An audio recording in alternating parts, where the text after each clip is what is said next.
Ассалаумағалейкум армысыздар, сіздер Ерасыл Сейітхамза арнасындасыздар. Футбол маусымы басталайын деп жатыр. Біз күткен футбол оралуда. Бүгін осы видеода Реал Мадридте болған өзгерістерді, алдыңғы маусымға шолу, алдағы маусымға болжамдарымызды айтып кететін боламыз. Жақсы, бастайық. Хаби Алонсоның келуі деп жазып қойыппын ең бірінші. Реал Мадридке бұрын ойыншы болып ойнап кеткен, қазір бапкер ретінде келген Хаби Алонсо. Реал Мадридтегі бірінші ойындарын әлем чемпионаты, клубтар арасындағы әлем чемпионатында бастады.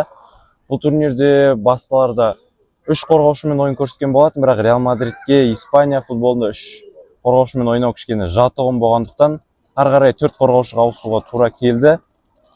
Және клубтар арасында әлем чемпионатында бастапқы ойындар жақсырақ болғанымен, соңында PSG-дан 4-0 есебімен жеңіліп, бұл турнирді аяқтады. Бұл клубтар арасында әлем чемпионаты Хаби Алонсоның маусымға дайындығына өте көп әсерін тигізді. Реал Мадридке алдыңғы маусымда келген ойыншылар Альваро Каррерас 50 миллион евроға Бенфика сапынан келген болатын. Бұл испаниялық ойыншы, сол жақ қақпалдағы қорғаушы. Одан бөлек Франко Массантуоно 45 миллион евроға оң жақ вингер Ривер Плейттен келген болатын.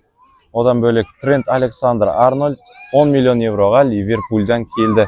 Негізі тегін ақталуға болатын, бірақ Хаби Алонсоға керек болғандықтан ертерек алуға тура келді. Ал Реал Мадридтен кеткен ойыншыларды айтатын болсақ, Лукас Васкес осыған дейін Дания Карвахальмен ауысып ойнаған ойыншы еді. Реал Мадридке көп еңбегі сіңген, еркін агент ретінде Байерге кетті. Одан бөлек Лука Модрич Реал Мадрид командасының аңызы, өте көп еңбегі сіңген, Реал Мадридпен өте көп чемпиондар лигасын, Ла лигалар жеңген, Милан сапына еркін агент ретінде кеткен болатын. Осылайша маусым басталды дейміз. Хаби Алонсо өте мықты футбол қойды деп айта алмаймыз. Реал Мадридтің жағдайы анша мықты болмады. Команда арасында ұрыс, кикілжің өте көп болды. Мбаппе артқа қайтпайды, Винисиус прессинг жасамайды деген неше түрлі шағымдар болды. Шынымен Реал Мадридтің ойыны бізге анша ұнамаған еді. Төртінші оғып жазып қойыппын. Қайрат командасы чемпиондар лигасына шығып, Реал Мадрид ақ көлік терлетіп, Алматыға ұшып келген болатын. Алматыда өте керемет матч көрдік.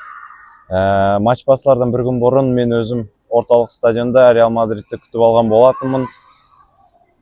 Осылайша Қайрат Реал Мадрид деген матч өтті. 5-0, Мбаппе хет-трик, Камавинга гол соқты. Тағы кім соғып ұмытып қалдым. Жалпы 5-0 себебімен Реал Мадрид Қайратты жеңді. Бұл біздің Қайрат үшін, жалпы қазақ футбол үшін өте керемет жаңалық, өте керемет тарихи сәт болған болатын.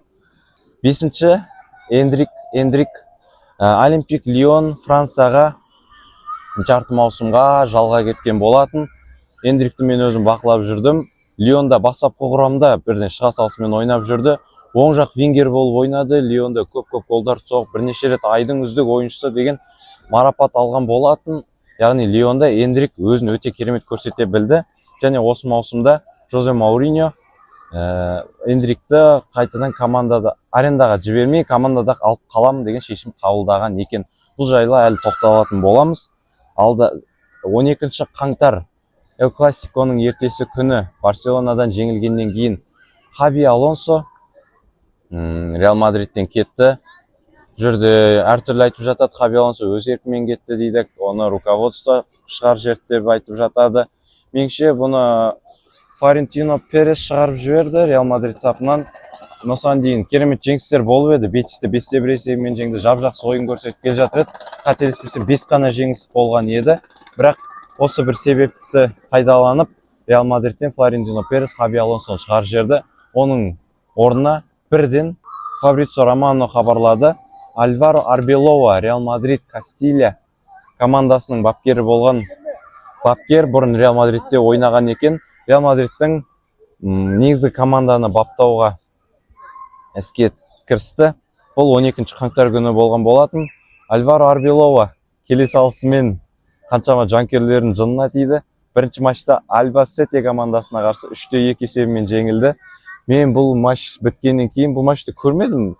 Жалпы ұта салатын шығар деп ойлап едім. 3-2 есебі нашар команда шығарды дейміз, бірақ сонда да Альбасетен жеңе алмаса, бұл енді нашар болады деп өте қатты жыным келді. Арғари Арбелова өз ойынын ойнатты. Бірақ Хаби Алонсоның қалғаны дұрыс болар еді деп ойлап едім. Жоқ, Арбелова маусымды соңына дейін аяқтады. Чемпиондар лигасында топтық кезеңді 9-шы орынмен аяқтады. Ең соңғы матч Бенфикаға қарсы матч өте тартысты болып еді. Бізге тең есеп жетпеп еді. Бізге жеңу керек болған 8-ші орынмен, 7-ші орынмен болсын. Бірден плей-офф кезеңіне жолдама алу үшін ең соңында украиналық қақпашы Трубин баспен гол соғып, ол кезде Жозе Мауриньо бар. Жақсы сөйтіп, Реал Мадрид 9-ші орынмен топтық кезеңді аяқтаған еді. Одан кейін ары қарай Манчестер Ситиді жеңді, тағы да бірнеше жеңістер болды. Содан кейін 4-1 ширек финал кезінде Реал Мадрид Бавариядан жеңілді, есеп 6-4. Жалпы жеңуге болар еді, бірақ бәрібір де бір нәрсе жетіспеді бізге. Осылайша маусымды қорытындылайтын болсақ, Реал Мадрид Ла Лигада 2-ші орынмен аяқтады, 86 ұпаймен. Ал команданың үздік бомбардирі Килиан Мбаппе жалпы 42 гол соқты. Ла Лиганың өзінің ішінде 25 гол соғып, 5 ассист берген болатын. Маусым біткеннен кейін 2026 жылы әлем чемпионаты болды. Әлем чемпионатында Реал Мадрид ойыншылары негізі жақсы көрсеткіш көрсете алды. Марк Кукурелли Реал Мадридке келмей жатып әлем чемпионатын жеңген ойыншы, бірақ бәрібірде Челсидің атынан барып әлем чемпионатын жеңді деп жазылған екен. Жақсы, бірақ әлде әлем чемпионатының бомбардирі болған Килиан Мбаппе 10 гол соққан, 4 ассист берген екен. Реал Мадридтен кеткен ойыншылар жайлы айтатын болсақ, Дани Себальос Реал Мадрид сапында көптеген уақыт қосалқы құрамынан алаңға шығып жүрген ойыншы болған. Дани Себальосқа біз әрқашан сенген ойыншы еді. Сенімді ақтаған ойыншылардың бірі. Еркін агент ретінде Реал Мадридпен қоштасты. Алдағы маусымда бір командаға ауысама білмедім, тіпті карьерасын аяқтап кетуі де мүмкін. Келесі ойыншы Реал Мадрид командасының аңызы Дани Карвахаль. Дани Карвахаль да осы маусымда Реал Мадридпен қош айтысты. Ең үздік оң жақ қапталдағы қорғаушылардың бірі деп айта аламыз осы бүткіл тарихта. Өте мықты ойыншы Дани Карвахаль. Және үшінші Давид Алаба. Давид Алаба Реал Мадридте енді жарқ етіп өте керемет жарқыраған жоқ, бірақ 2022 жылды еске алатын болсақ, Давид Алаба 2022 жылы Чемпиондар лигасын жеңуге өте көп үшін салған ойыншы. Төртінші ойыншы Фран Гарсия, испаниялық сол жақ қапталдағы қорғаушы. Реал Мадридке енді азда болсын еңбегі сіңген ойыншылардың бірі 4 миллион евроға Реал Бетиске ауысқан екен. Жақсы, бұған ештеңе етпейді. Сезар Паласиос Реал Мадридтің академиясынан шыққан өте потенциалы жоғары жартылай қорғаушылардың бірі. Арбелова Кастилиядан келгеннің арқасында бұл ойыншы бірнеше матчтарда ойнады. 10 миллион евроға кеткен екен. Жақсы, артық айтатын ештеңем жоқ. Келесі ойыншы Гонсало Гарсия. Гонсало Гарсия маған өте ұнайтын ойыншылардың бірі еді. Испаниялық шабуылшы Реал Мадридте азда болсын ойын уақытын алды. 40 миллион евроға Паласиоспен бірге Арбелованың артынан кеткен екен. Өте мықты шабуылшы, болашағынан өте көп үміт күттіретін ойыншылардың бірі деп айта аламын. Келесі ойыншы Франко Массантоно командадан кеткен жоқ. Фиорентина командасына жалға кетті.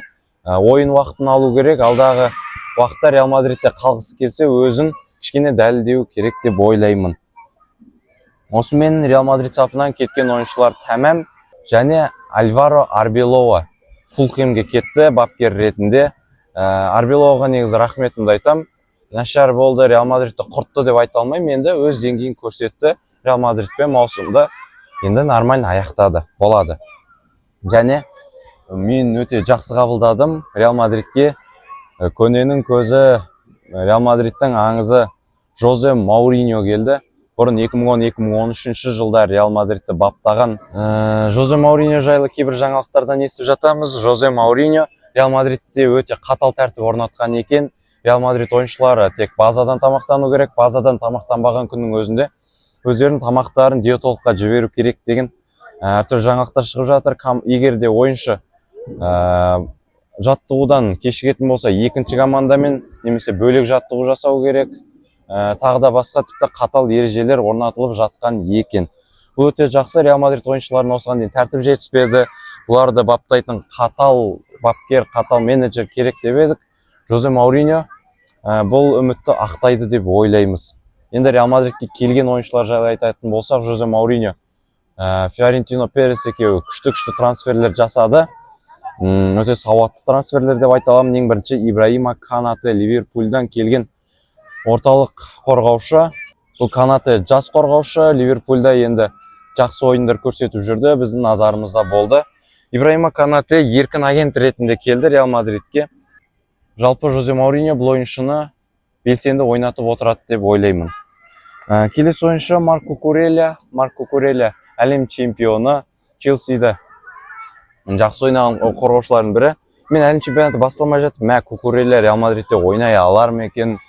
Бұл ойыншының қазір деңгейі қандай, формада ма деген неше түрлі бір жаман пікірлерім болып еді. Әлем чемпионатында Курелия өте идеалды түрде сол жақ қорғаушы Нуно Мендештен кем түспейтін қорғаушылардың бірі екенін дәлелдеді деп ойлаймын. Испаниямен әлем чемпионатын жеңді, 55 миллион евроға Мадридке келген болатын.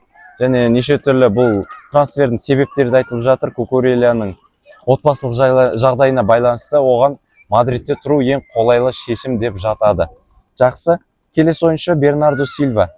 Бернардо Сильва енді Реал Мадридке міндетті түрде қосалқы құрамнан шығатын ойыншылардың бірі деп ойлаймын, бірақ тіпті бастапқы құрамда да ойнап қалуы мүмкін. Өйткені Жозе Мауриньо португалиялық маман, Бернардо Сильва да португалиялық ойыншы. Бәлкім бұл кісілердің арасында бір түрлі байланыс болатын шығар. Бернардо Сильва негізі ақылды ойыншы, Манчестер Ситиде өз кезінде ойынды жүргізетін, тіпті арасында керемет соққылар жасайтын, жартылай қорғаушы да бола алатын, оң жақ вингерде бола алатын негізі универсал ойыншылардың бірі деп айта аламыз. Келесі ойыншы Интерден келген Дензел Дюмфрис. Дюмфрис өте керемет оң жақ қапталдағы қорғаушы. 20 миллион евро қалды. Өте керемет. 20 миллион евро деген жақсы баға Дензел Дюмфрис үшін. Дюмфрис өзі мықты қорғаушы болғанмен бұдан да әрі қарай мықты бола алады деп ойлаймын. Негізі потенциалы өте жоғары ойыншы. Барселонаға қарсы ойындары есімізде. Өте керемет қорғанады, шабуылға белсенді араласа алады. Жалпы бұл трансферге өте разымын. Себебі Трент Александр-Арнольдқа керемет конкуренция болады, және білетіндеріңізге конкуренция екі ойыншыны да ары қарай дамытуы керек. Келесі ойыншы Карлос Эспи. Орталық шабуылшы, кейбір адамдардың айтуынша қапталда да ойнай алады екен. Алдыңғы сезонда Испания чемпионатының ең үздік жас ойыншысы деген атақты алған. Өте талантты, потенциалы жоғары шабуылшылардың бірі. Карлос Эспи, міндетті түрде Эндрик екеуі жарысып, Мбаппені, Винисиусты ауыстырып отырады. Жалпы Карлос Эспи өте жақсы ойыншы. Бұл трансферге разымын. Леванте сапынан 25 миллион евроға Реал Мадридке бізге ауысқан екен. Соңғы ойыншы Ян Диаманде. Алдыңғы сезонда өте керемет ойын көрсеткен екен. Реал Мадрид сапына RB Лейпциг командасынан 125 миллион евроға ауысты. Кейбір адамдар, эксперттер бұл өте қымбат трансфер, бір ғана маусым керемет ойнаған ойыншы үшін 125 миллион евро төлеу бұл біртүрлі шешім деп айтып жатады. Мен жалпы бұл трансфер нормальны деп ойлаймын, себебі басқа да трансферлерге қарайтын болсақ 125 миллион, 120, 130, 140 миллиондар кімге берілмей жатыр. Реал Мадридте ешқандай қаржылық қиындықтар жоқ, соңғы жылдар мүлдем болмаған. Енді мен футбол көрмей тұрып болған деп естідім. Енді мен көргелі бері Реал Мадридте қаржылай кризистер деген проблемалар қозғалған жоқ. 125 миллион евроны Ян Диаманде үшін беру бұл сән Реал Мадрид үшін. Кез келген ойыншыны кез келген бағаға сатып ала алатын командалардың бірі. Осылайша мен Реал Мадридтегі барлық өзгерістерді айта алдым.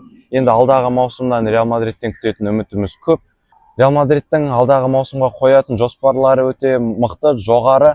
Реал Мадрид алдағы маусымда барлық кубоктар үшін таласады. Бұл Чемпиондар лигасы, Испания чемпионаты, Испания кубогы. Барлық чемпионат үшін таласады. Реал Мадридке әрқашан да өзіміздің сүйікті командамыз үшін сәттілік тілейміз. Ең бірінші матч Испания чемпионатында осы 8 ай тамыздың 23 күні Испаниолға қарсы сырт алаңда ойнап, осы маусымда бастайтын болады. Жалпы бар болғаны осы. Реал Мадридтегі барлық өзгерістерді айттық. Алдыңғы маусымға шолу жасадық. Сіздермен болған мен Ерасыл Сейітхамза. Видеоны аса лайк басып арнаға тіркеліп, алдағы маусымдан Реал Мадридтен не күтесіздер, өз пікірлеріңізді жазып кетіңіздер. Видеоның соңына дейін қарағаныңызға рахмет. Қош, сау болыңыздар.